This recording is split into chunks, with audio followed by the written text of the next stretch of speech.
பணம் கட்டி ஆகணும். ஒன்னால எனக்கு 1.5 லட்சம் லாஸ். அதெல்லாம் எதுவுமே தர முடியாது. எதுவுமே தர முடியாதுங்க. வாத்து மேய்க்க தர முடியாதுங்க. பெரிய மனுஷன் பெரிய மனுஷன் கேட்பான். யார் இவங்களா? ஐயா நாங்க வாத்து மேய்ச்சிட்டு இருந்தாங்க. சரி, நான் வாத்து மேய்க்கிறாங்க. வாத்து மேய்ச்சிட்டு இருந்தாங்க.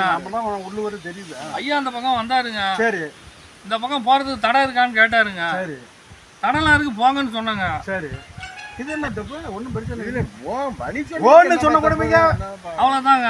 அதுக்கு போய் என்கிட்ட வந்து 1.5 லட்ச ரூபா கேட்டா நான் எப்படிங்க தர முடியும்? இந்த படுபாவினால நான் பட்ட தும்ப கொஞ்ச நெஞ்சம் உயிர் பொழைச்சி வெளியே வந்ததே பெரிய விஷயமா போச்சுங்க. அந்த கூட்டம் ஏன் கேட்குறீங்க? இந்த பக்கம் வழி போங்களான்னு கேட்டாங்களா?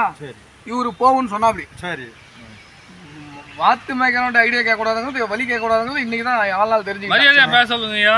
மரியாதை பேச எனக்கு 1.5 லட்சம் லாஸ். மரியாதை இங்க வந்து நீங்க அந்த சண்டை பண்ணிக்கிறீங்கன்னு தான் நாம இங்க கூப்பிட்டு கேக்குறோம். மரியாதை பேச சொல்லுங்க. இங்க சொல்லி இங்க பேசி மரியாதை பேசு. இந்த பக்கம் கார் போங்களான்னு கேட்டாங்களா? போகும்னாரு. ஆமா, சரின்னு அதுல விட்டேன். சரி, தண்ணியில முழுகி போச்சு. சரி, காரோட முழுவி தண்ணீரை கார் போனா பண்ண முழுவத என்னையா பண்ணுவாங்க?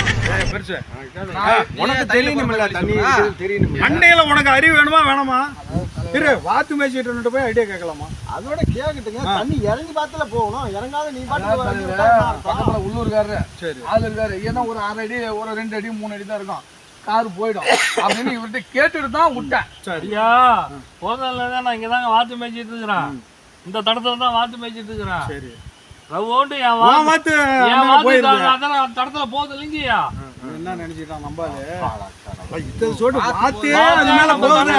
இத்தனை சோட்டு கார் போகலான்னு சொல்லி நான் ஐடியா. நான் என்னையா பண்ண முடியும்?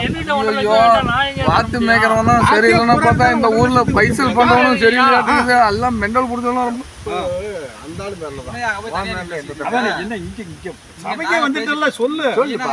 எனக்கு 1.5 லட்சம் பணம் வாங்கி தருது உங்க பொறுப்பு. வாத்து பூரா வித்தாலும் 1.5 லட்சத்துக்கு இருக்க முடியாதுயா. அவனே பாவம் பஞ்சத்துக்கு வாத்து வளர்த்துக்கிட்டு வாத்து தண்ணில அந்த தடத்துக்கு போகுது இல்லைங்க, அதுலதாங்க போகுது. வண்டியா எப்படி இறங்கி பார்த்து எவனுக்கு தெரியும்? இதுக்கு வாத்து மனைன்னு சொல்லுவாங்களா?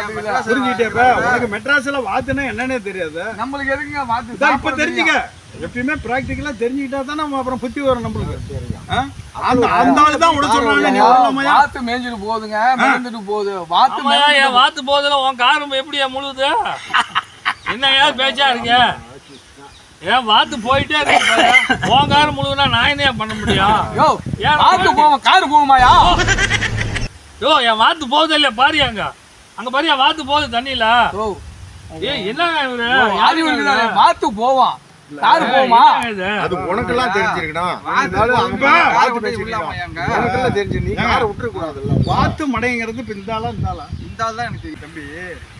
மெயின் ரோட்ல தானே கார் போகணும். உடனே வாத்து மேய்க்கிற இடத்துல உள்ளார கார் ஓட சொன்னது. பைபாஸ் போக வேண்டியது என்கேஜ் போட்டு வச்சிருக்காங்கல்ல, அதுல போக வேண்டியது. ஒரு 10 கிலோமீட்டர் கம்மியா போகணும் ஒருத்தர் சொன்னாரு. சரி, 10 கிலோமீட்டர் குறையுது, இதுல ஈஸியா போயிடலாம் அப்படின்னு இந்த ஆளா ஷார்ட்கட்ல போனா ஷார்ட்கட்ல குறுக்கு வழியில போனா என்ன நஷ்டம் ஆகுங்கிறத தெரிஞ்சுக்கிட்டியா? குறுக்கு வழியில போறான்னு யாரும் உருப்படி ஆனது இல்ல. நீ நேர் வழியில போக வேண்டியதானே? நேரா பண்ணிட்டேன். வாத்துக்கார ஆளை பேச்சு நம்பி நீ காரை உள்ளாம தண்ணில வாத்து மடையா நீயா அந்தாளையா பைபாஸ் போட்டுருக்க. வாத்து மடையா அந்த மடை இவனெல்லாம் வச்சு எல்லாமே அவர்கிட்ட போய் பணம் கேட்டு குழப்பம் 2 மணி நேரமா கெடுத்து வச்சுட்டாருங்க இந்த ஆளு.